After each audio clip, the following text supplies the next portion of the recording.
Welcome back sa Altcoin Pinoy YouTube channel. In today's video, we will talk about crypto. Dahil sa positive sentiment ng market, karamihan ng mga tokens ay tumataas ang price. Bumabalik na naman ang interest ng mga tao. Yung mga taong hindi naman talaga nagki-crypto. Pero may namumuong interest na bumili. At dahil bago lang sila, wala silang idea sa market, papasukin nila ang crypto kasi they want to make money overnight. A normal scenario from a newbie perspective. At lahat naman tayo nagdaan sa pagiging newbie. Walang magaling agad. Experience natin malugi, ma-scam, or di kaya naman ma-hack. Yan ang daan na tatahakin ng mga newbie dito sa crypto. At kung mag-uumpisa nga ulit ako as a beginner, then ito yung 7 bagay na gagawin ko. At kung interesado kayo sa ganitong mga content, token reviews, crypto news, anything related to crypto, make sure to subscribe and hit the notification bell. Number 1 is understand the risk. Ito yung madalas na ini-ignore natin kapag baguhan lang tayo kasi ang mindset natin is to make money as quickly as possible kaya hindi na natin ito binibigyan ng pansin. Maghahanap tayo ng crypto at dahil nga wala tayong alam dito, papakinggan lang natin yung sinasabi ng iba sa mga crypto community group, sa social media, kung ano yung mukhang madalas pag-usapan, din yun ang bibilihin natin at magdadasal na tumaas ang halaga nito.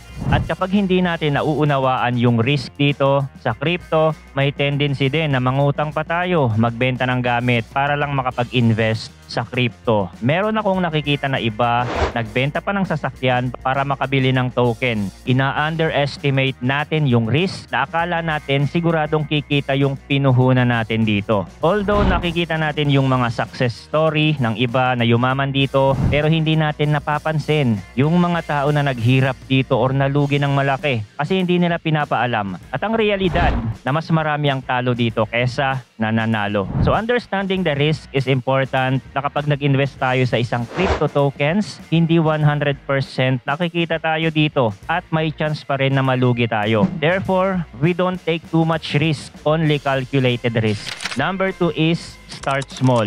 Dahil bago lang tayo at nangangapa pa sa market, hindi tayo mag-all in agad. Yung tipong meron kang ipon na 1 million pesos, ibibili mo agad ng kung anumang meme coin sa market. Hindi ganun kasi nag-uumpisa pa lang tayo. Malamang hindi pa natin alam ang kalakalan dito. Na hindi ito puro pataas lang, darating ang panahon na babagsak din ito. At habang maliit pa yung nalalaman natin sa crypto market, mas maganda kung maliit lang din yung ilalagay natin dito kasi we are testing the water. At kung matalo man tayo, hindi masyadong masakit. Matututo tayo doon and be better next time. Pero kapag masyadong malaki ang natalo sa atin, then meron yung psychological impact. Pwedeng sumuko na lang tayo dito at hindi na pag-aralan pa. Tendency, we will miss the next bull market. Or papasok ulit tayo kapag bull market na ulit, then nagsimula na naman tayo as a newbie and we will probably repeat the same mistake last cycle. Isunod natin ang number 3, stay informed. At dahil karamihan ng mga nagsisimula dito sa crypto ay naiengganyong pumasok dito during a bull market kung saan halos lahat ng cryptocurrency ay tumataas ang valuation. Dahilan para maka-attract nga ng mga bagong investor. Sa isip nila kikita agad sila dito ng malaki. May ibang mga tao na nakakachamba pero karamihan ng mga newbie hindi nagiging mapalad. Most of them will lose money. At ang kadalasan na kumikita dito ay yung mga matatagal na sa crypto market. Mga crypto enthusiasts, ang kaibahan nila sa mga newbie crypto investors, mas marami na silang alam dito at mas malawak na din yung experience. They are always up to date sa mga nangyayari sa market. Hindi sila yung tipo ng investor na susulpot lang sa crypto during a bull market. Sila yung mga crypto enthusiasts na during the tough times, nagtatanim na para kapag dumating na ang panahon ng anihan, aanihin na lang nila.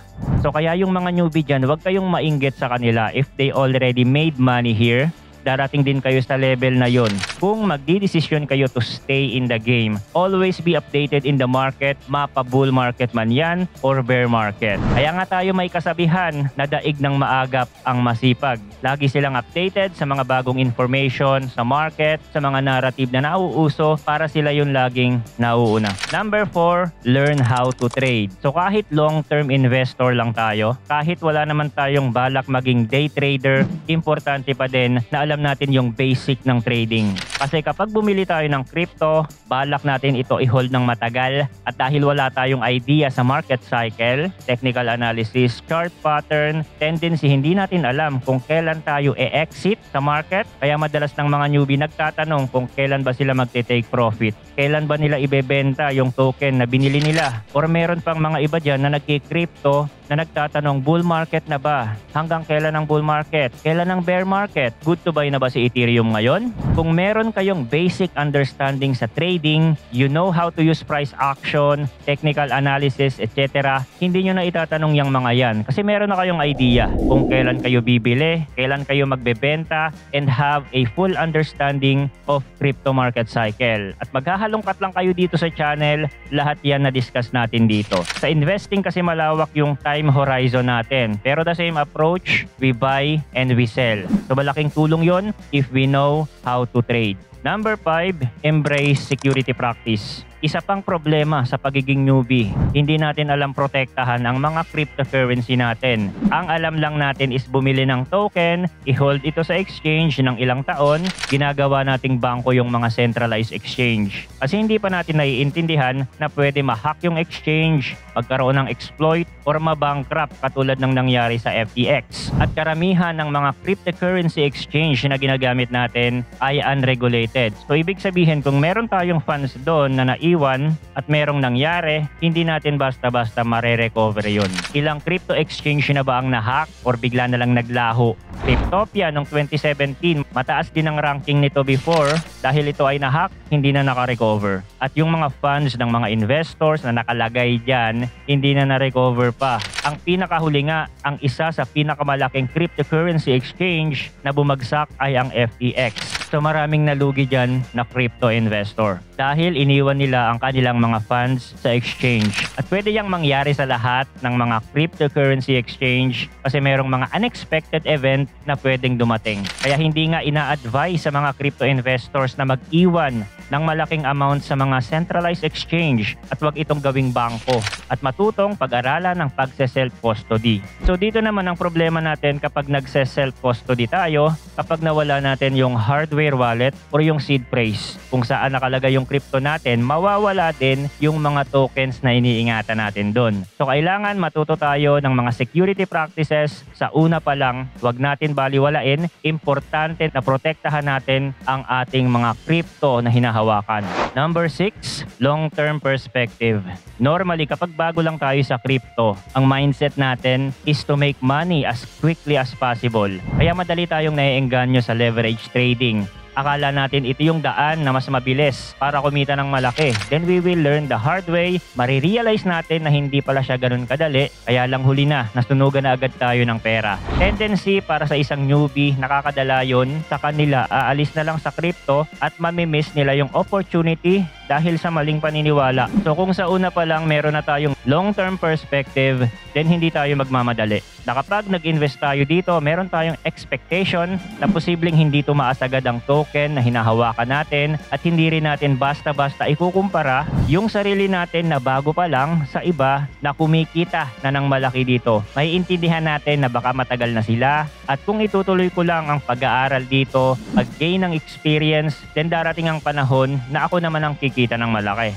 At syempre, ang panghuli natin is crypto education. Kasi maraming mga crypto investor, kahit matagal na sila, OG na kung matatawag, pero yung knowledge nila hindi nagpo-progress. Kung ano yung alam nila dati noong unang pumasok sila dito, ganun pa din. At ang cryptocurrency, mabilis ang technological development dito. Laging merong bagong narrative at kung stagnant lang ang knowledge natin dito, like for example, pumasok tayo dito noong 2017, tapos yung knowledge natin nandun pa din sa mga old ICO token na karamihan ay nabaon na sa kailaliman ng lupa. So kahit maaga ka ngang pumasok sa crypto, pero yung knowledge mo is stagnant, then may tuturing ka pa din na newbie. At yung laro natin dito sa crypto, it's a zero-sum game. Kung merong nanalo at nakapag-profits, siguradong merong natalo sa kabilang panig ng mundo. Halimbawa, nakapagbenta ka sa top ng bull market, sa kasagsagan ng euphoria. Kasi alam mo yung sitwasyon. At makakapagbenta lang naman tayo kung merong handang bumili.